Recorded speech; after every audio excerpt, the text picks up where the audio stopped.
प्रभु यीशु के पवित्र और सामर्थ्य नाम में आप सबको मेरा नमस्कार। आज हम लूका रचित सुसमाचार 4 अध्याय उसके 1 से 14 पद का अध्ययन करेंगे। आज के अध्ययन का शीर्षक है प्रभु यीशु की परीक्षा, प्रभु यीशु का गलील और नासरत लौट आना और अपने लोगों द्वारा इनकार किया जाना तथा यीशु का अपने प्रधान कार्यालय को कफरनहूम ले जाना और वहां से अपनी सेवकाई जारी रखना। प्रिय मित्र, शैतान के द्वारा प्रभु यीशु की परीक्षा एक मनुष्य के रूप में हुई। वे मानवीय परीक्षा थी जो सर्वसाधारण रूप से हम सब के जीवन में आती है। इन परीक्षाओं में मनुष्य पर आने वाली संपूर्ण परीक्षाओं का समावेश है और इनके 3 प्रकार हैं। पहला, शैतान प्रभु यीशु को शरीर की आवश्यकताओं को पूरी करने के लिए पत्थरों को रोटी बनाने के लिए कहता है। रोटी के साथ कोई समस्या नहीं है। रोटी जीवन का आधार है। शरीर को रोटी की आवश्यकता होती है और प्रभु यीशु भूख से पीड़ित था, तो गलत क्या है? अपने बड़े सामर्थ को स्वयं की सेवा में लगाना स्वार्थी होता है। उसे इस बड़े सिद्धांत की सच्चाई को दर्शाना होगा। हम मत्ती रचित सुसमाचार 4 अध्याय के 4 पद के अनुसार हम पाते हैं, मनुष्य केवल रोटी से जीवित नहीं रहेगा। यह उस मूर्ख अनात्मवादी युग से विपरीत है जो केवल अपने शरीर की इच्छाओं को पूरी करने के लिए जीते हैं। हमारे भौतिक समाज में आधुनिक आदमी कहता है, खाओ पियो और मस्त रहो, क्योंकि कल तो हमको मर ही जाना है। मित्रों, और जहाँ तक मनुष्य का सवाल है, यहीं पर सब कुछ समाप्त हो जाता है। स्वार्थीपन विश्वास रहित समाज का श्राप है। प्रिय मित्र, इस परीक्षा का सामना करने के द्वारा हमारे प्रभु यीशु ने इस संसार के लोकप्रिय दर्शन शास्त्र को झूठा ठहराया है। अब हम देखते हैं दूसरा, शैतान प्रभु यीशु को इस संसार के राष्ट्रों को देने की पेशकश करता है। राष्ट्र पाश्विक शक्ति और राजनीतिक षड्यंत्र के द्वारा अपनी शक्ति को बढ़ाते हैं। युद्ध जीवन की शैली है। भीड़ को प्रेरणा देने के लिए घृणा और भय अधिक हैं। यह शैतानिक है और शैतान इन शर्तों पर संसार के राज्यों को देने की पेशकश करता है। परमेश्वर के राज्य में प्रवेश करने के लिए मनुष्य को बदलना होगा। यूहन्ना रचित सुसमाचार 3 अध्याय के 3 में लिखा है, यीशु ने उसको उत्तर दिया कि मैं तुमसे सच सच कहता हूँ कि यदि कोई नए सिरे से न जन्मे तो परमेश्वर के राज्य को नहीं देख सकता।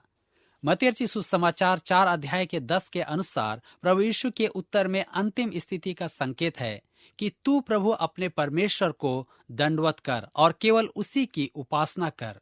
उसके बाद प्रेरित पौलुस दूसरा कुरिन्थियों के पत्र 10 अध्याय 3 से 5 में हमें कहता है, क्योंकि यद्यपि हम शरीर में चलते फिरते हैं तो भी शरीर के अनुसार नहीं लड़ते, क्योंकि हमारे लड़ाई के हथियार शारीरिक नहीं पर गढ़ों को ढा देने के लिए परमेश्वर के द्वारा सामर्थी हैं। सो हम कल्पनाओं की ओर हर एक ऊंची बात को जो परमेश्वर की पहचान के विरोध में उठती है खंडन करते हैं और हर एक भावना को कैद करके मसीह का आज्ञाकारी बना देते हैं। अब हम तीसरी बात देखते हैं। शैतान प्रभु यीशु को मंदिर से नीचे गिरने को कहकर उसकी परीक्षा करता है। यह प्रभु यीशु के व्यक्ति और उद्देश्य के प्रति लोगों को प्रभावित करने के लिए तर्क के अनुसार कार्यप्रणाली लग सकता है, परंतु प्रभु यीशु सिंहासन के लिए आसान मार्ग नहीं अपनाएगा। महिमा का मुकुट पहनने से पहले उसे कांटों का ताज पहनना होगा। स्टेपलर संक्षेप में कहते हैं, परमेश्वर को अनादर करने के 2 तरीके हैं। एक उसकी सामर्थ को नजरअंदाज करना, दूसरा उस पर अनुमान लगाते हुए मान लेना। दोनों ही पाप हैं। कुछ नहीं करना आसान है और उसके बाद मुंह चिढ़ाते हुए यह कहना कि परमेश्वर गौरव को खिलाता है और वह हमारी देखभाल करेगा। परंतु उत्पत्ति की किताब 3 अध्याय उसके 19 में परमेश्वर कहता है, और अपने माथे के पसीने की रोटी खाया करेगा। मित्रों, उदाहरण के लिए विदेश में एक सेवक होने के लिए उसे अध्ययन करने के द्वारा विदेशी भाषा सीखनी होगी और तब परमेश्वर उसकी सहायता करेगा। हम परमेश्वर के सहयोगी हैं, कठपुतली नहीं। एडवर्ड जजसन ने अपने पिता अडोनीराम जजसन को, जो बर्मा में बहुत दुख उठाया, देखने के बाद कहा, यदि हम बिना दुख उठाए सफलता प्राप्त करते हैं तो इसका कारण है कि हम में से पहले दूसरों ने दुख उठाया है। यदि हम बिना सफलता पाए दुख उठाते हैं तो इसका कारण यह है कि हमारे बाद दूसरे को सफलता मिलेगी। प्रभु यीशु ने झूठे और आत्मिक दिखावेपन का इनकार किया है। व्यवस्था विवरण की पुस्तक 6 अध्याय उसके 16 पद के अनुसार उसका उत्तर विध्वंसक था। तुम अपने परमेश्वर यहोवा की परीक्षा न करना, जैसे कि तुमने मस्सा में उसकी परीक्षा की। वास्तव में प्रभु यीशु ने अपने गांव नासरत में लोगों के बीच सेवकाई शुरू की, जहां उसका इनकार किया गया और उसे बाहर निकाला गया। आराधनालय में उसने यशायाह नबी की पुस्तक 61 अध्याय उसके 1 और 2 के पूरे होने की आकर्षक ढंग से घोषणा की। प्रिय मित्र, आइए अब हम प्रभु यीशु की परीक्षा पर विचार करें और लूका रचित सुसमाचार 4 अध्याय के 1 और 2 पद को पढ़ें, जहां पर इस प्रकार से लिखा हुआ है। फिर यीशु पवित्र आत्मा से भरा हुआ यरदन से लौटा और 40 दिन तक आत्मा के सिखाने से जंगल में फिरता रहा और शैतान उसकी परीक्षा करता रहा। उन दिनों में उसने कुछ न खाया और जब वे दिन पूरे हो गए तो उसे भूख लगी। मित्रों, यहाँ पर हम पाते हैं जो हमारे सामने है कि प्रभु यीशु मसीह की परीक्षा है। सामान्य अवलोकन सुसमाचार मत्ती और मरकुस और लूका सभी इस परीक्षा का उल्लेख करते हैं। यूहन्ना इस घटना का उल्लेख नहीं करता है, क्योंकि वह प्रभु यीशु को परमेश्वर के पुत्र के रूप में दर्शाता है, अर्थात परमेश्वर पर बल देते हुए प्रभु यीशु को परमेश्वर का पुत्र के रूप में प्रस्तुत कर रहा है। बाकी तीनों सुसमाचारों में प्रभु यीशु के मानवता पर जोर दिया गया है। मनुष्य के रूप में उसकी परीक्षा हुई। लूका रचित सुसमाचार में उसे मनुष्य के पुत्र के रूप में प्रस्तुत किया गया है। लूका 3 अध्याय उसके 38 पद में हमें मिलता है, और वह इनोश का, और वह शेत का, और वह आदम का, और वह परमेश्वर का था। यह मरियम की वंशावली है जो यीशु मसीह के वंश के पीछे आदम से आती है, जिसके हम सदस्य हैं। मनुष्य की तरह उसकी परीक्षा हुई, जैसे हमारी सारी बातों में उसकी परीक्षा की गई। फिर भी वह पाप रहित था। मेरे मित्रों, यीशु की परीक्षा के बारे अंधकार की शक्तियां और विनाश घेरे हुए थे। मानव मूल समस्याओं से घिरा हुआ था, जो कि इस संसार की है, और उस पर उसने मानव जाति के लिए विजय प्राप्त की। मुझे मानना होगा कि मैं इसे समझा नहीं सकता, परंतु मैं आपको उसके बहुत करीब तक ले जाऊंगा, और अंत में मैं आशा करता हूं कि हम कुछ सीख सकते हैं। उसके चारों ओर अदृश्य और छिपी हुई शक्तियां थी। वह अंधकार और विनाशक शक्तियों से घिरा हुआ था। उसने मानव जातीय जो मिट्टी की बनी हुई है, उसकी बुनियादी समस्याओं के साथ संघर्ष किया, और उसने मानव जाति के लिए विजय हासिल किया। मेरे मित्र, उसने मेरे और आपके लिए विजय प्राप्त की। कई प्रारंभिक बातों को हमें अपने मन में रखना होगा, और जब हम प्रभु यीशु की परीक्षा को देखते हैं तो हमें कहा गया है कि वह पवित्र आत्मा से भरा हुआ था। परीक्षा का सामना करने के लिए मनुष्य के नाते परमेश्वर के पुत्र को पवित्र आत्मा से भरे जाने की आवश्यकता पड़ी। और मेरे मित्र, अपनी सामर्थ्य से मैं इस संसार की परीक्षा का सामना नहीं कर सकता हूँ। रोमियो के पत्र 7 अध्याय उसके 21 में पौलुस हमें बताते हैं, सो मैं यह व्यवस्था पाता हूँ कि जब भलाई करने की इच्छा करता हूँ तो बुराई मेरे पास आती है। क्या आपने जीवन में इसे सच नहीं पाया है? रोमियो के पत्र 8 अध्याय उसके 3 और 4 पद में पौलुस फिर कहते हैं, क्योंकि जो काम व्यवस्था शरीर के कारण दुर्बल होकर न कर सकी, उसको परमेश्वर ने किया, अर्थात अपने ही पुत्र को पाप में शरीर की समानता में और पाप के बलिदान होने के लिए भेजकर शरीर में पाप पर दंड की आज्ञा दी, इसलिए कि व्यवस्था की विधि हम में से जो शरीर के अनुसार नहीं वरन आत्मा के अनुसार चलते हैं पूरी की जाए। आगे हम गलतियों की पत्री 5 अध्याय के 16 पद में फिर पाते हैं, जिसमें पौलुस कहते हैं, पर मैं कहता हूँ आत्मा के अनुसार चलो तो तुम शरीर की लालसा किसी रीति से पूरी न करोगे। प्रिय मित्र, हमें पवित्र आत्मा की जरूरत है। व्यवस्था विवरण की किताब उसके 8 अध्याय के 2 पद में परमेश्वर ने इस्राएलियों से कहा, और स्मरण रख कि तेरा परमेश्वर यहोवा उन 40 वर्षों में तुझे सारे जंगल के मार्ग में से इसलिए ले आया कि वह तुझे नम्र बनाए और तेरी परीक्षा करके यह जान ले कि तेरे मन में क्या है, और कि तू उसकी आज्ञाओं का पालन करेगा व नहीं। दूसरे शब्दों में, परमेश्वर ने इस्राएलियों की परीक्षा की।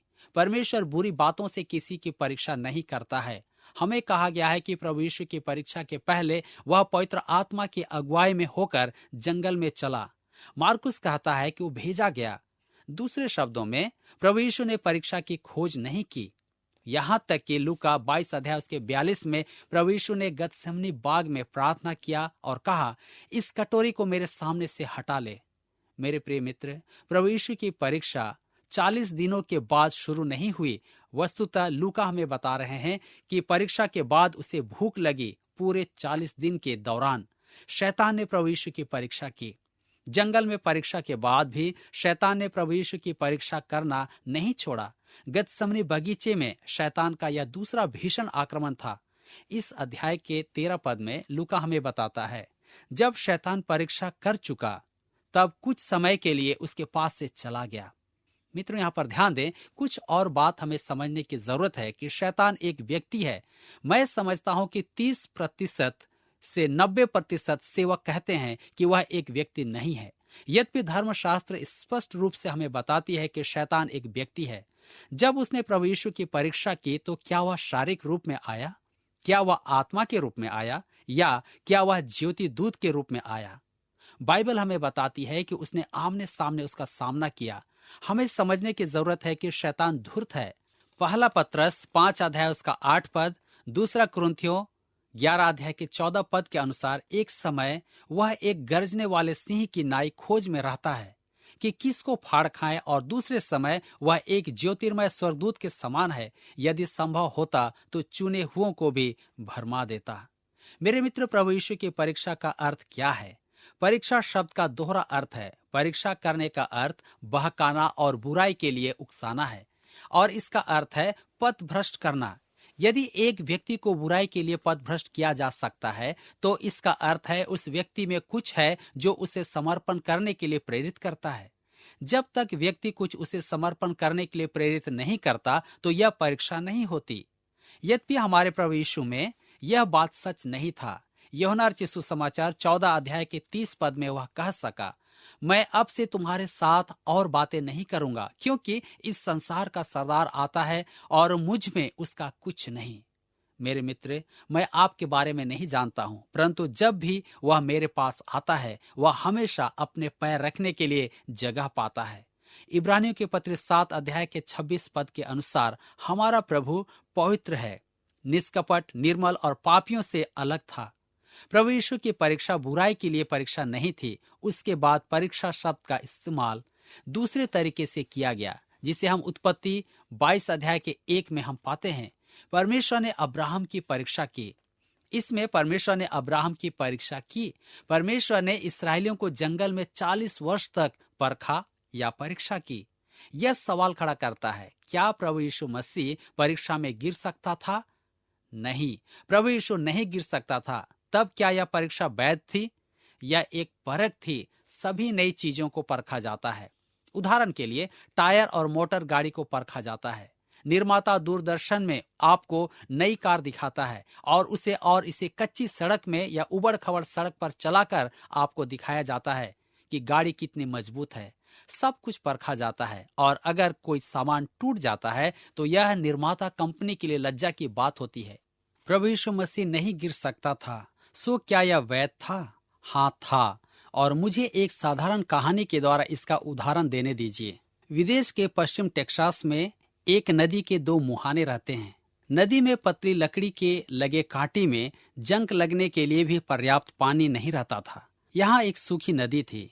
यद्यपि जाड़े में आप इसमें एक नाव या जहाज को भी तैरा सकते थे। एक साल बाढ़ आई और रेल मार्ग पुल को बहा ले गई।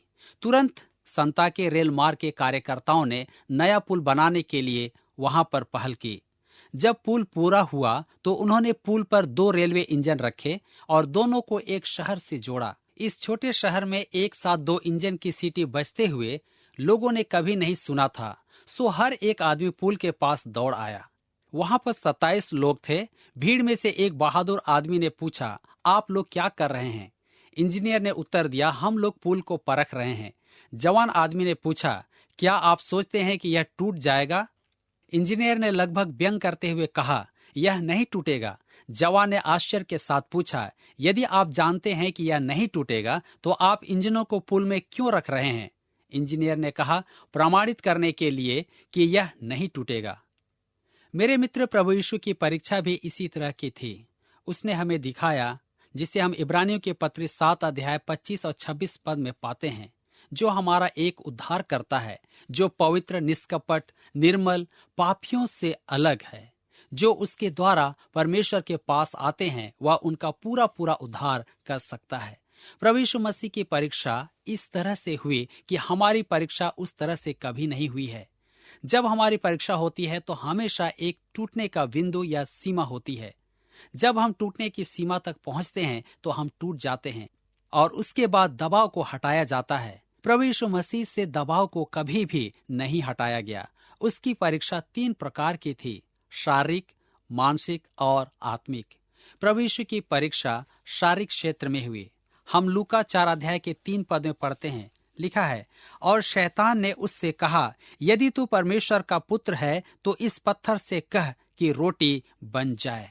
मेरे मित्र, शैतान ने प्रभु यीशु को अपराध करने के लिए नहीं कहा। रोटी जीवन का आधार है और उसकी एक जरूरत है। एक अवसर पर प्रभु यीशु ने 5000 लोगों को भोजन खिलाया। दूसरे अवसर पर उसने 4000 लोगों को खिलाया। हवा ने अदन की वाटिका के बीच में उस पेड़ पर दृष्टि डाली और देखा कि फल खाने के लिए अच्छा है, और उसने उसे खाया। पहला यूहन्ना की पत्री 2 अध्याय के 16 में यूहन्ना इसे शरीर की वासना या शरीर की अभिलाषा कहता है। आप जानते हैं कि आदमी को जीना ही है और जीने के लिए उसे भोजन की आवश्यकता है। आज यह अधिकांश लोगों का दर्शन शास्त्र या तर्क शास्त्र है। भीड़ की मांग उपद्रवी की शिकायत है। हम क्या खाएंगे और क्या पिएंगे और क्या पहनेंगे? अधिकांश लोगों के लिए जीवन का अर्थ यही है। लोग बेईमान होंगे, चोरी, जुआरी, शराब बेचना और शरीर की इच्छा पूरी करने के लिए किसी भी तरीका को अपनाएंगे। महिलाएं एक फरदार और अच्छे कपड़े और हीरे के अंगूठी के लिए अपनी इज्जत बेचेंगी। शैतान ने मनुष्य के प्रति अपनी नीच दृष्टि प्रकट की जब उसने अय्यूब 2 अध्याय उसके 4 में परमेश्वर से कहा, खाल के बदले खाल परंतु प्राण के बदले मनुष्य अपना सब कुछ दे देता है।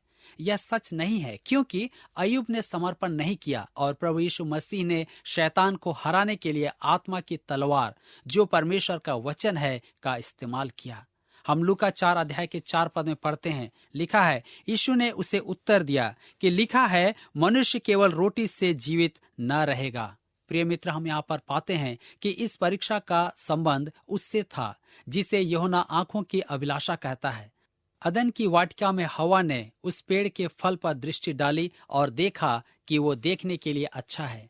शैतान प्रभु यीशु मसीह को पहाड़ पर ले गया और उसे इस संसार के राज्यों को दिखाया और उसे उन्हें देने की पेशकश की।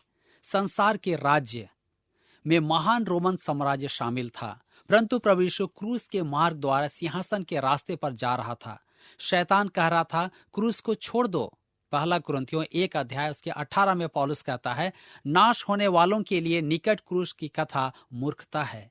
जब शैतान सिंहासन की ओर जाने के लिए एक आसान मार्ग की पेशकश करता है, तो दुख के रास्ते को अपनाना कितनी मूर्खता की बात है।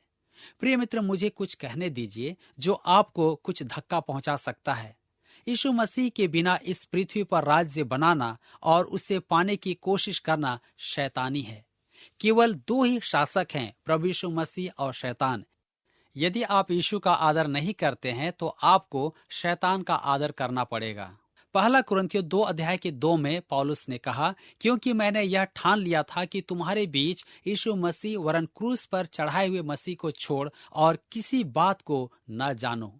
लूका 4 अध्याय के 9 से 13 पद में हम पढ़ते हैं, आगे लिखा हुआ है, तब उसने उसे यरूशलेम में ले जाकर मंदिर के कंगूरे पर खड़ा किया और उससे कहा, यदि तू परमेश्वर का पुत्र है तो अपने आप को यहाँ से नीचे गिरा दे, क्योंकि लिखा है कि वह तेरे विषय में अपने स्वर्गदूतों को आज्ञा देगा कि वे तेरी रक्षा करें और वे तुझे हाथों हाथ उठा लेंगे, ऐसा ना हो कि तेरे पांव में पत्थर से ठोकर लगे।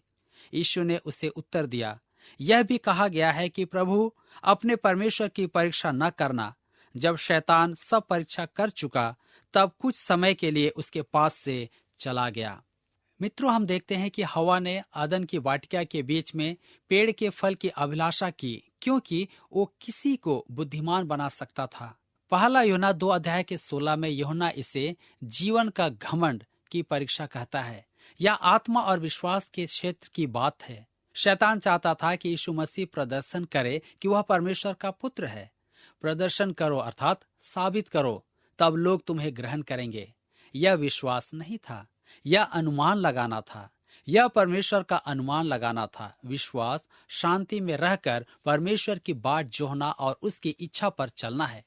यह दिलचस्प बात है कि जब शैतान ने भजन संहिता 91 उसके 11 और 12 से उद्धृत किया, उसने धर्मशास्त्र को गलत तरीके से बताया, ठीक जिस तरह उसने अदन की वाटिका में हवा को बहकाने के लिए इसका गलत इस्तेमाल किया।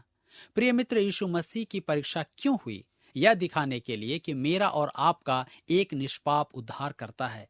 वह पाप रहित, निर्दोष और बचाने में सामर्थी है। उसने साबित कर दिया कि सारा अधिकार और सामर्थ उसे दिया गया है। मेरे मित्र, आज हमारे लिए महिमा में एक व्यक्ति है जो हमें समझता है और हमारे साथ दया का वर्ताव कर सकता है। ऐसे उद्धारकर्ता का होना हमारे लिए एक अद्भुत बात है। पहला यूहन्ना की पत्री 2 अध्याय 1 से 2 पद में यूहन्ना लिखता है, हे मेरे बालकों, मैं ये बातें तुम्हें इसलिए लिखता हूँ कि तुम पाप न करो, और यदि कोई पाप करे तो पिता के पास हमारा एक सहायक है, अर्थात धार्मिक यीशु मसीह, और वही हमारे पापों का प्रायश्चित है, और केवल हमारे ही नहीं वरन सारे जगत के पापों का भी। जीवन की हर एक परिस्थिति में हमारे प्रभु यीशु पर भरोसा किया जा सकता है। मित्रों, हमने यीशु की परीक्षा की विस्तृत चर्चा की। अब हम यीशु का गलील और नासरत लौटना और अपने शहर के द्वारा इनकार किया जाना के बारे में चर्चा करेंगे। शैतान द्वारा परीक्षा करने के बाद प्रभु यीशु सामर्थी बन गया। हम लूका 4 के 14 पद में पढ़ते हैं, लिखा है, फिर यीशु आत्मा की सामर्थ से भरा हुआ गलील को लौटा और उसकी चर्चा आसपास के सारे देश में फैल गई। परीक्षा के बाद प्रभु यीशु पवित्र आत्मा की सामर्थ से भर गया।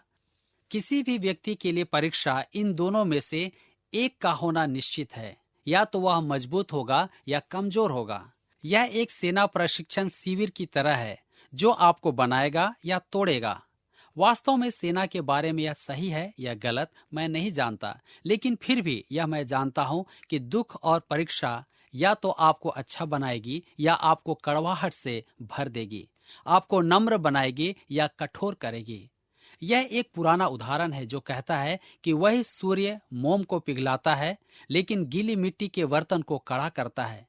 यह तत्व का चरित्र या उसकी परिस्थिति है और न कि सूर्य की, जो मोम को पिघलाता है और मिट्टी के बर्तन को कठोर करता है। मेरे मित्र, परमेश्वर आपको कभी भी कठोर नहीं करेगा। उसने फिरौन के मन को कठोर नहीं किया। फिरौन पहले ही से कठोर मन का था और परमेश्वर ने केवल उसे खुले रूप से प्रकट किया। हमारा प्रभु यीशु मसीह मनुष्य जाति के समान बना। धर्मशास्त्र इब्रानियों के पत्र 2 अध्याय उसके 17 पद में इसे सिद्ध करता है। इस कारण उसको चाहिए था कि सब बातों में अपने भाइयों के समान बने, जिससे वह उन बातों में जो परमेश्वर से संबंध रखती है एक दयालु और विश्वास योग्य महायाजक बने, ताकि लोगों के पापों के लिए प्रायश्चित करे। और इसलिए उसकी कठिन परीक्षा के बाद उसे पवित्र आत्मा की सामर्थ से भर जाने की आवश्यकता हुई। और यदि हमारे प्रभु यीशु मसीह को परीक्षा के बाद पवित्र आत्मा से भरे जाने की जरूरत हुई, तो कितना अधिक मुझे और आपको उसकी जरूरत है। प्रिय मित्र, प्रभु यीशु मसीह की परीक्षा इसलिए हुई ताकि हम उसमें खरे पाए जाएं और वो हमारा उद्धारकर्ता ठहरे। मित्रों, हमारे अध्ययन का समय आज यहाँ पर समाप्त होता है और मैं विश्वास करता हूँ कि यीशु मसीह के परीक्षा के द्वारा आपने इस बात को जान लिया है कि परीक्षा प्रभु यीशु मसीह की इसलिए हुई ताकि हम उसे ग्रहण करें। प्रभु इस वचन के द्वारा आप सबको आशीष दे।